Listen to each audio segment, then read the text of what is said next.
Une jeune fille découvre un objet plus large qu'un pneu en pleine nature. Mais au lieu d'en parler aux autres, elle choisit de se cacher. Elle barricade les fenêtres d'une cabane en bois, entoure la maison d'armoise et y répand du soufre, coupant tout lien avec l'extérieur. Car elle sait que cet endroit sera bientôt attaqué. Un serpent, mignon en apparence mais d'une taille inimaginable, approche. Rien que sa mue recouvre un sentier entier. Pourtant, son petit ami et sa meilleure amie continuent de se moquer d'elle, la traitant de folle sans se douter du danger. Elle les avertit d'un péril imminent à 21h, mais personne ne la prend au sérieux, allant même jusqu'à dire qu'elle ne mérite pas de les accompagner en vacances. Après avoir préparé la cabane, elle y apporte une couverture, de la nourriture et de l'eau, se souvenant que c'est le seul lieu sûr. Elle doit attendre les secours ici. Dans sa vie précédente, ils étaient déjà piégés dans cette montagne, et à l'apparition du serpent, son petit ami et sa meilleure amie l'avaient abandonné, l'utilisant même comme appât. Le destin, esséuré par leur trahison, lui a donné une nouvelle chance de se venger. À son réveil, elle croit d'abord à un cauchemar, mais tout se répète, la voiture s'arrête au même endroit, une fuite d'huile identique, et les infos annoncent un éboulement. Ils sont à nouveau piégés. Consciente qu'elle a été réincarnée, elle n'éprouve plus de jalousie en voyant son ami proche de son petit ami, seulement de la peur.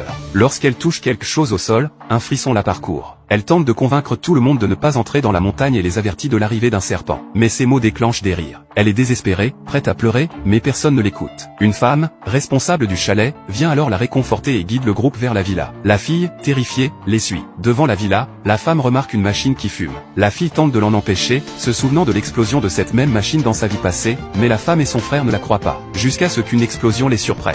Malgré cela, ils doutent encore de ses mises en garde. La fille décide alors de se protéger seule, choisit la cabane la plus délabrée et s'y retranche, en attendant les secours. Les autres, inconscients du danger, mettent de la musique à fond. Elle essaie de les arrêter, mais son petit ami la repousse, l'accusant d'être folle. Elle supplie la femme de la suivre, et celle-ci accepte. Bien qu'elle ne croie pas à l'attaque, elle prend tout de même un arc pour se défendre. Les autres continuent de rire, sans savoir que le serpent n'est plus qu'à 1 minute de là. La fille entraîne la femme à l'abri, et la panique commence à gagner du terrain. Le compte à rebours touche à sa fin, mais le serpent n'apparaît pas immédiatement, poussant les autres à baisser leur garde. Mais quand la cloche sonne, la fille se souvient, c'est à ce moment précis qu'il est apparu dans sa vie d'avant. Dehors, les amis prennent encore des photos, inconscients que l'horreur est sur le point de commencer.